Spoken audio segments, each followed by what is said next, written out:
been a mill here for a long time, but the thing that's really quite distinctive about Little Cressingham Mill is the fact that it's a combined wind and water mill on the same site. It's very unusual.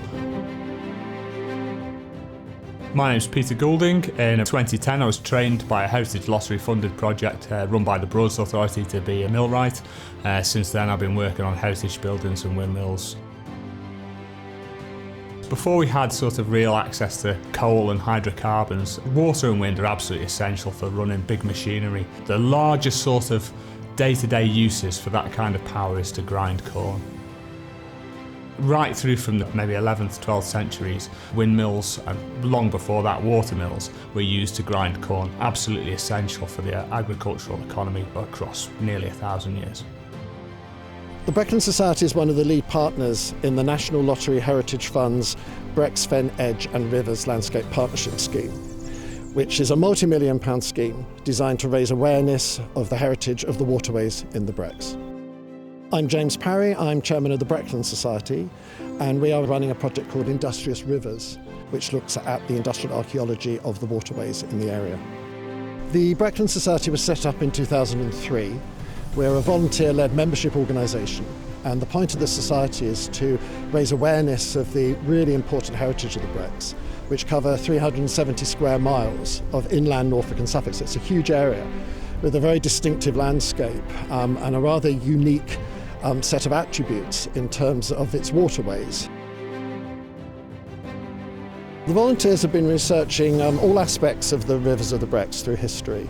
So that covers the economic activities that used to take place along the rivers. Nowadays we largely regard these rivers as being recreational places and not really having any economic interest or viability, but historically that was not the case at all. They were very busy arteries for commerce and trade, and even relatively small rivers were important because they would have had water mills which grind corn, and so they contributed to the local economy. This is a historic site. Back in the Domesday Survey there were 2 water mills listed in Little Cressingham, and it's believed that this is the site of one of those water mills. I'm Amanda Ricks, I'm Norfolk County Council's advisor to the Norfolk Windmills Trust. Isn't much you doing to the mill at the moment, Amanda? There's a lot of maintenance needs doing, isn't there? Look at that ivy growing up there. I've seen it, I think. Yeah, me too. Yeah. That brickwork's getting a bit wrecked by that tree as well, isn't it? Yeah, we need to cut that out again. Mechanically, what the mill has to do is take either the wind or the water power and transfer it into the power needed to turn the stones and grind the corn. The windmill side of the operation, you would have a cap on the top of the mill, which was timber, and then on the back of the cap you'd have what's known as a fantail, which had angled blades to catch the changes in the wind direction, and then via a series of cogs that would turn the cap to face into the wind. The sails would turn. That would be connected to a long shaft known as a wind shaft, and then via another series of cogs that would come down through the mill. Off from that you had what was known as a great spur wheel, and that would power your stones. And then the watermill side of the operation, you've got the mill lake, the mill pond, that would bring the water to the mill. It was a spur off the main river. By opening the sluice gates, you would get the water wheel to turn. The whole mill has to turn the power coming in into rotary motion. And how it does this is a water wheel will have a shaft going through it, and that shaft will be connected to a cog. From there, all the power is taken off by other cogs to start running to the millstones, which are like very, very heavy pieces of kit, but they will run at perhaps up to 40, 60 revolutions a minute. So it's like very substantial power.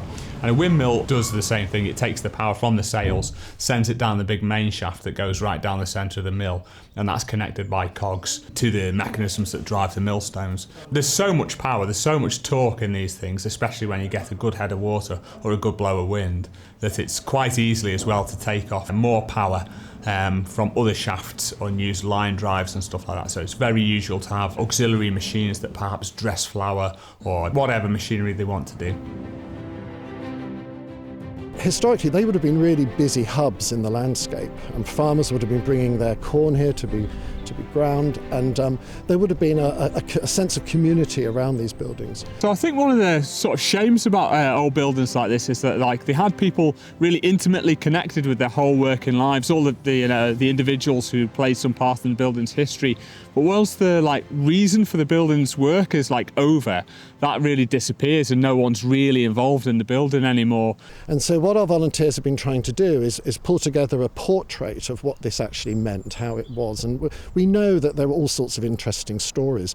I mean, millers and mill owners were quite influential people in local society because they held a sort of role as an economic hub, really. The miller would have been part of like village life, really, but it wasn't always necessarily a particularly easy relationship. Being a miller was often a byword for like being a bit of a cheat and a bit venal, to be honest, which was probably went with the relationship that a lot of the local farmers or villagers would have had with him, trying to like get the best price for what they brought to him and to buy flour at a reasonable price. So you do get a lot of tension in historical records across sort of East Anglia between the miller and the rest of the village. Our researchers are turning up all sorts of interesting stories. One of the tales they discovered was of a fairly modest servant girl who took a miller to court. Now, this is really quite unusual because millers were influential people in local society, but the miller had got her pregnant and basically abandoned her, and she had no means of support or livelihood. So she actually went public with it, which was quite a thing really in the early 19th century. And it turns out she was successful, and the miller was forced to give her some money towards the care and upkeep of her child. So that was an interesting story to come up. We are going to be producing an illustrated report of our findings and also a digital map of the surviving industrial structures along the rivers. And I think it's really important for the conservation of such places is to involve people and to involve the community. So when we had the Industrious Rivers project, we did have the training day where the volunteers came in, learnt a few things about the conservation and had a good look around the building. I think it's really important to get people involved to breathe life into the buildings again.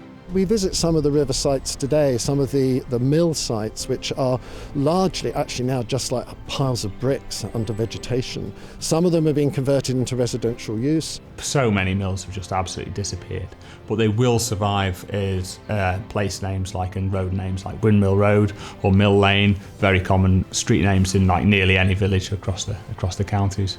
Some, like Little Cressingham Mill, are actually being maintained, and there's some degree of public access through open days. Light touch conservation is far better because you're preserving the historical significance of the mill and the features that could be lost by heavy restoration or conversion to any other use.